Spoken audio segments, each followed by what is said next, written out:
नमस्कार YouTube family, कशा आहात? मस्त ना? मस्त खा, मस्त रहा. आज मी तुम्हाला पनीर पराठा आणि पुदिना चटणी कशी बनवायची ती दाखवणार आहे. मस्तच झाले बघा, पूर्ण व्हिडिओ बघा. पनीर अर्धा किलो घेतले, 4 बारीक कापलेले कांदे बारीक कापायचे, कोथिंबीर, चीज घेतलं थोडं खिसून, मिरची बारीक कापून घेतले, धना पावडर 2 चमचे घालायची, चाट मसाला घालायचा 2 चमचे. हा चाट मसाला, आमचूर पावडर असेल तर आमचूर पण घालू शकता. हा चाट मसाला घातला आणि हे सगळं एकत्र करायचं, मस्तपैकी एकत्र करायचं. मीठ घालायचं नाही याच्यामध्ये, नंतर वरून टाकायचं. पूर्ण व्हिडिओ बघितला तर कळेल तुम्हाला कसं मीठ टाकायचं.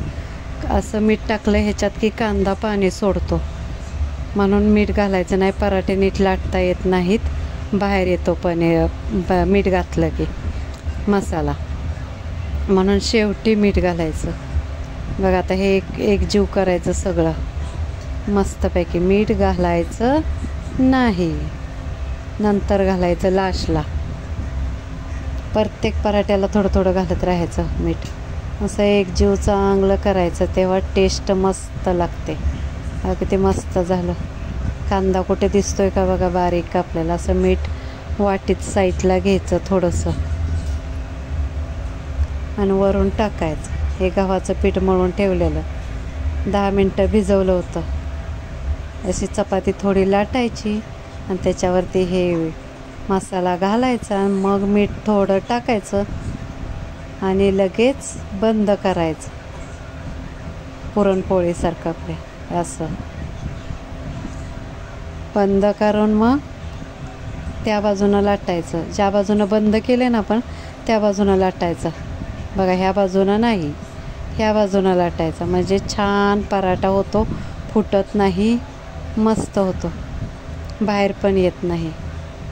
तसं थोडं तूप टाकायचं तव्यामध्ये, मस्त भाजून घ्यायचं. मस्त असं भाजून, मस्त खरपूस भाजून घ्यायचं स्लो गॅसवरती. तूप लावायचं, बटर पाहिजे तर बटर लावू शकता तुम्ही. आणि पुदिन्याची चटणी बनवलेली आहे, ते उद्याच्या व्हिडिओमध्ये दाखवते मी. पुदिन्याची चटणी हिरवीगार कशी राहते बघा. मस्त पराठा खायला मस्तच आहे.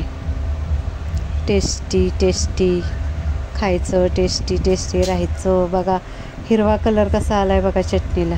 पाणी अजिबात घालायचं नाही चटणीमध्ये. पुदिन्यामध्ये लिंबू घालायचं, धुवून सुकवायचं चांगलं. माझं कमेंट करा कसा वाटला पराठा त्याच्याबद्दल.